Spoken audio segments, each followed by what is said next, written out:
Saudações cordiais, amados irmãos. Sejam muito bem-vindos a mais um vídeo. Quero agradecer ao Senhor Deus por esta grande oportunidade que me concede de mais uma vez me dirigir a vocês por meio deste canal. Hoje estamos a começar aquela nossa série de atualizações proféticas, aquela que eu já teria comunicado com muito tempo de antecedência. E como a primeira lição, vamos falar sobre o juízo de Deus. Antes de falar deste tópico, oremos. Senhor Deus que habita nos altos céus, queremos te agradecer em nome de Jesus Cristo por teu amor e por esta grande oportunidade que o Senhor nos dá de aprendermos a sua palavra. Neste momento, convidamos a sua presença neste lugar e que o seu Espírito nos possa ser um instrutor para compreendermos a sua vontade. E permita que esta mensagem alcance todos os corações quebrantados, todos os corações que precisam de aprender um pouco mais a respeito do julgamento ou do juízo divino. Por favor, Senhor Deus, nos acompanhe e ajude-nos, ó Pai, a compreendermos a sua vontade e que esta mensagem alcance muitas pessoas. Em nome de Jesus, amém. Pois bem, amados irmãos, é importante compreendermos este tema porque constitui-se como um dos temas centrais que tem tudo a ver com a nossa vida ou com a nossa salvação. As pessoas que muitas vezes têm apresentado a mensagem do juízo têm sofrido críticas no seio do mundo cristão e no mundo afora. Por quê? Muitas pessoas têm considerado o fato de não haver um juízo que esteja a acontecer neste exato momento que estou aqui a apresentar esta mensagem. Mas eu gostaria de chamar a vossa atenção para este fato, que neste momento que estamos a viver é um juízo que está a acontecer e é desse juízo que eu hei de poder falar aqui hoje. Então, muitas pessoas têm criticado, em particular, os adventistas de sétimo dia por causa de estarem a apresentar a mensagem que fala sobre o juízo de Deus. E estas pessoas têm dito, o mais importante é crer em Jesus Cristo, porque se cremos em Jesus Cristo, já não passaremos pelo julgamento. Só que, amados irmãos, não é assim como as coisas devem ser compreendidas. E estas pessoas muitas vezes utilizam o livro de João, capítulo 5, verso 24, que diz o seguinte: na verdade vos digo, que quem ouve a minha palavra e crê naquele que me enviou, tem a vida eterna, e não entrará em condenação, mas passou da morte para a vida. Outras versões dizem não entrará em julgamento. Para que uma pessoa seja absorvida ou condenada, é necessário que passe pelo julgamento. E o que passa pelo julgamento? São as nossas ações, são todos os nossos atos. E o livro de Eclesiastes, capítulo 12, verso 13 e 14, dizem o seguinte: 13. De tudo que se tem ouvido, o fim é: tema a Deus e guarda os seus mandamentos, porque isto é o dever de todo o homem. Verso 14. Porque Deus há de trazer a juízo toda a obra e até tudo o que está encoberto, quer seja bom ou quer seja mau. O livro de 2 de Coríntios, capítulo 5, verso 10, diz o seguinte: porque todos devemos comparecer ante o tribunal de Cristo, para que cada um receba segundo o que tiver feito, por meio do corpo, ou bem ou mal. E o livro de Mateus, capítulo 12, verso 36 e 37, dizem também o seguinte: mas eu vos digo que toda a palavra ociosa que os homens disserem, hão de dar contas no dia do juízo, porque por tuas palavras serás justificado e por tuas palavras serás condenado.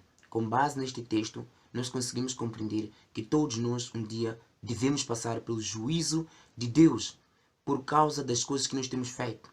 E o que passa pelo juízo? São as nossas ações, aquilo que nós praticamos, passa em revisão no juízo de Deus. E eu gostaria de chamar a vossa atenção para que cada um de nós possamos pensar nisto. O juízo de Deus, ele possui uma estrutura. Existe o elenco que faz parte do juízo divino.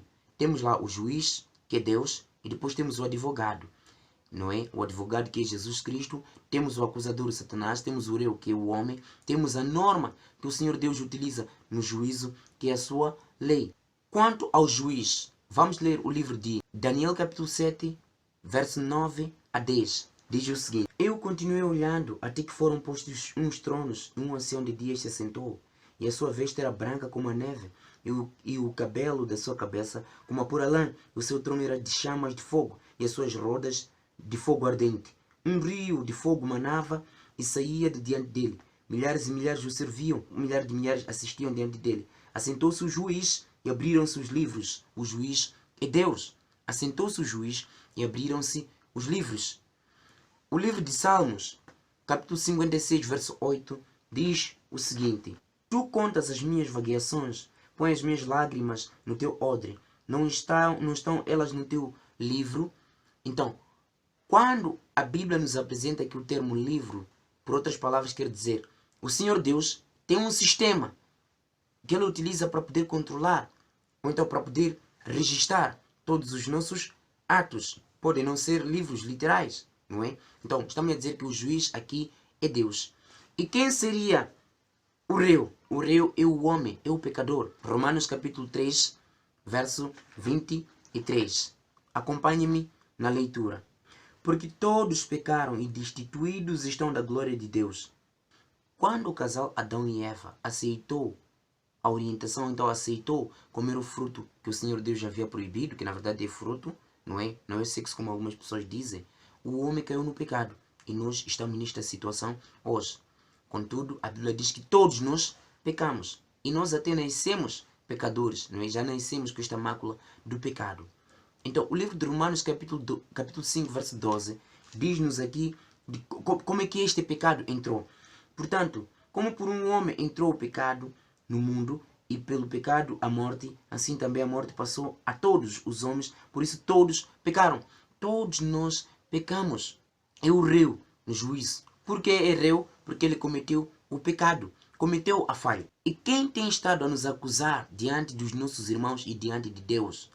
A Bíblia diz em Apocalipse capítulo 12, verso 10, o seguinte: E ouvi uma grande voz no céu que dizia: Agora é chegada a salvação, e a força, e o reino de nosso Deus, e o poder do seu Cristo, porque já o acusador de nossos irmãos é derrubado, o qual diante de nosso Deus os acusava de dia e de noite. O acusador dos nossos irmãos, que aqui é mencionado, é o próprio Satanás. Satanás é aquele que nos acusa diante de Deus por causa dos nossos pecados. Então, quem nos defende diante deste cenário todo? A Bíblia diz que temos um advogado, não é? Um advogado que intercede por nós, um advogado que está aí para nos defender.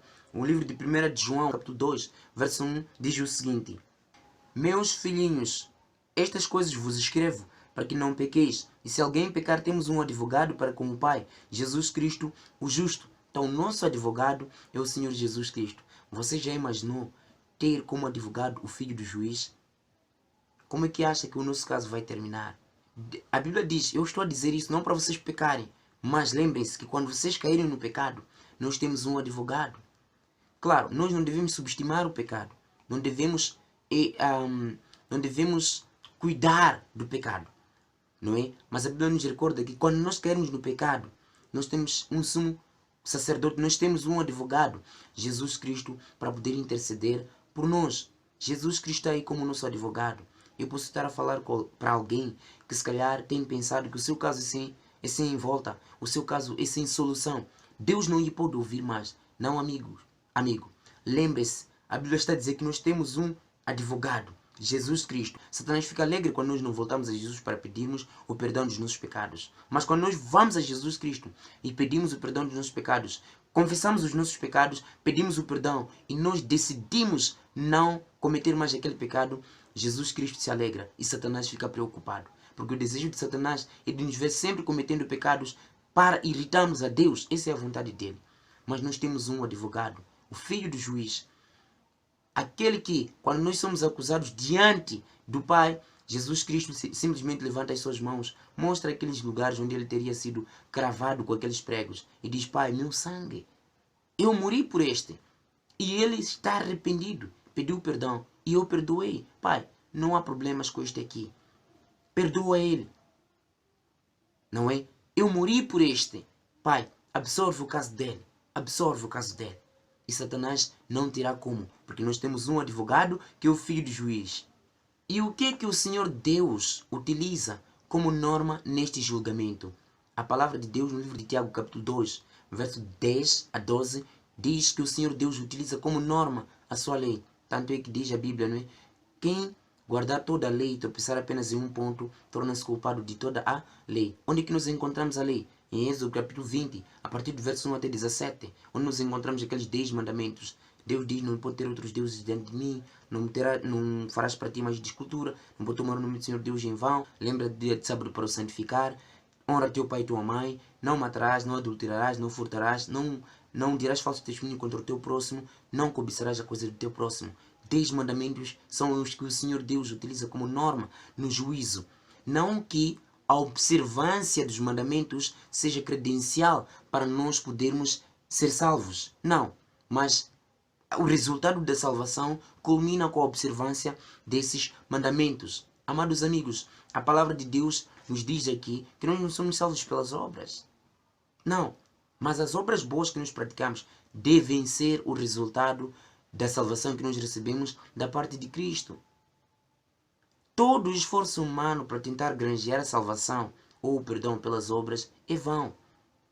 Nós temos que primeiro confiar em Jesus Cristo, porque Jesus Cristo é o único que nos justifica diante do Pai. Então, o nosso advogado, ele está aí para poder nos defender.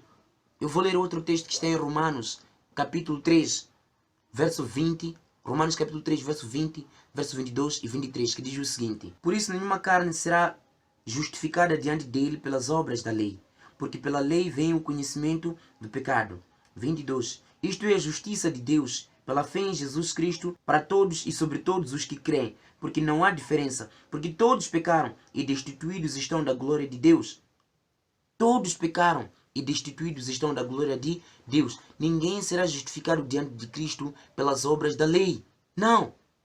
Mas isto não significa que nós não devemos observar a lei. Contudo, gostaria de voltar a lembrar aqui que a lei a ninguém salva, mas a lei é observada por aquele que já está salvo.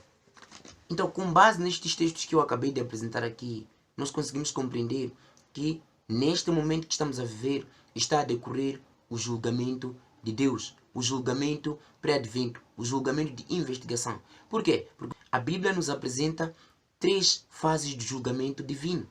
A primeira fase é esta que está a acontecer agora, o julgamento pré-advento, que nós encontramos no livro de Apocalipse, capítulo 7, a partir do verso 1 até 4. E neste julgamento pré-advento, o Senhor Deus está à procura de todos os seus filhos para lhes colocar o seu selo sobre as suas testas. O Senhor Deus está a impedir que os ventos soprem sobre o planeta. Deus está a impedir que uma terceira guerra mundial aconteça e se alastre pelo mundo inteiro. Deus está a impedir que isto venha a acontecer. Por quê? Porque é um processo que está a decorrer, que é o processo de selamento. Deus está à procura de todos os seus filhos, está a colocar lá o seu selo. Esta é a primeira fase de julgamento divino.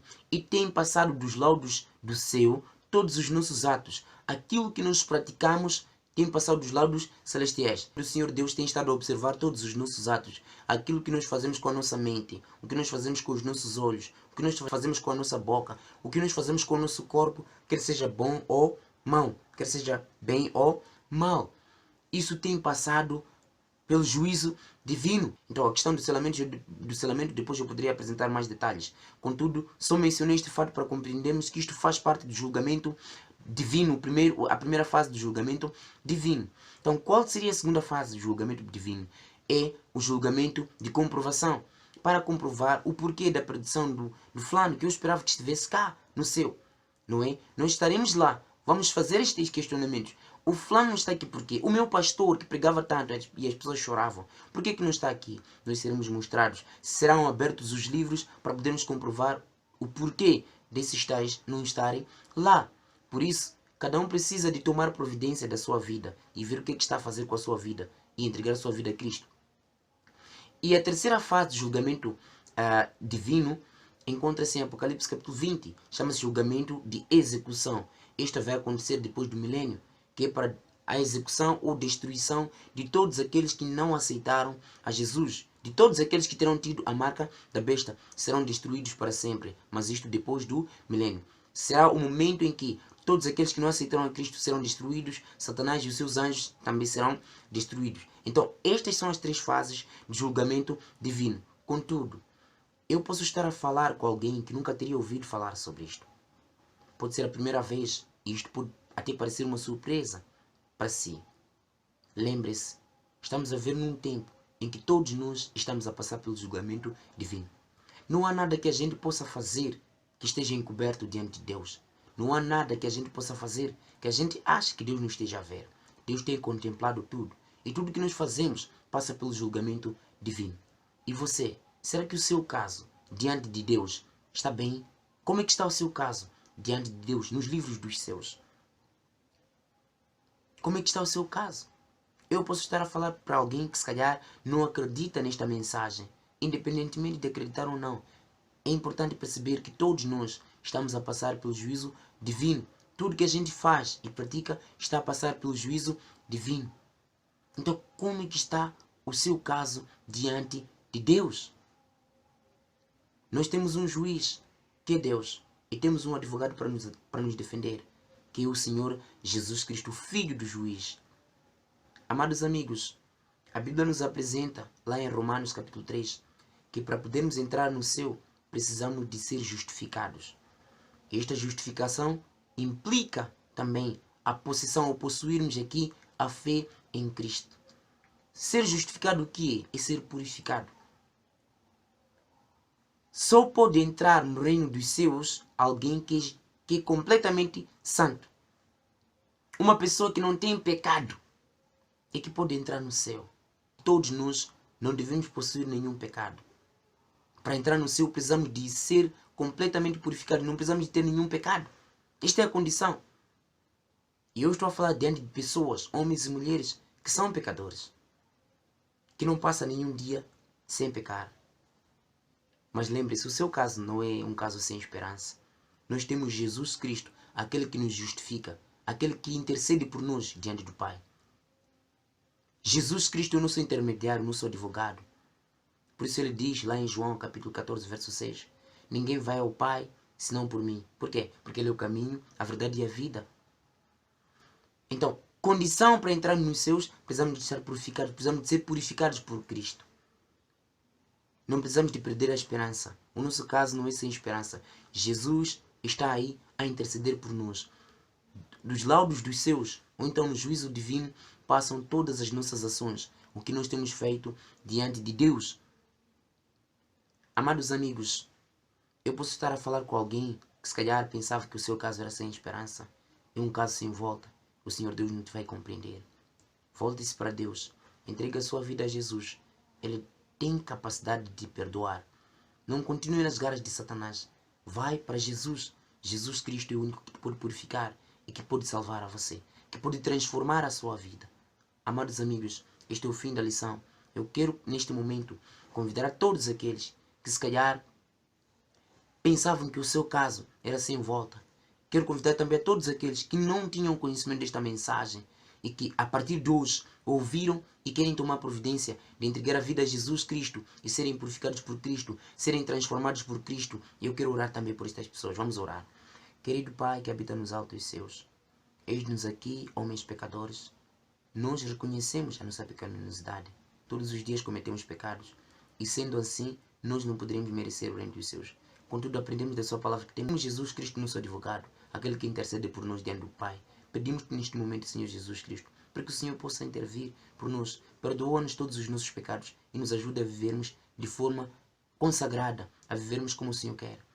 Maravilhoso Pai, quero te entregar nas tuas mãos a todos aqueles que não tinham este conhecimento e a todos aqueles, maravilhoso Pai, que de certa forma isto constitui-se como algo novo. Quero entregar nas tuas mãos aqueles, maravilhoso Pai, que se calhar pensavam que o seu caso é sem volta. Quero te pedir para que o Senhor possa ajudá-los a compreender que o seu caso não é sem volta. É um caso que o Senhor Deus está disposto e apto para poder ajudar. Quero te pedir que o Senhor nos perdoe e nos ajude e nos oriente em tudo que formos a fazer para a glória e honra do seu nome. Em nome de Jesus, amém. Amados amigos, este é o fim da lição e convido a todos vocês para a próxima lição, a lição número 2. Que Deus os abençoe.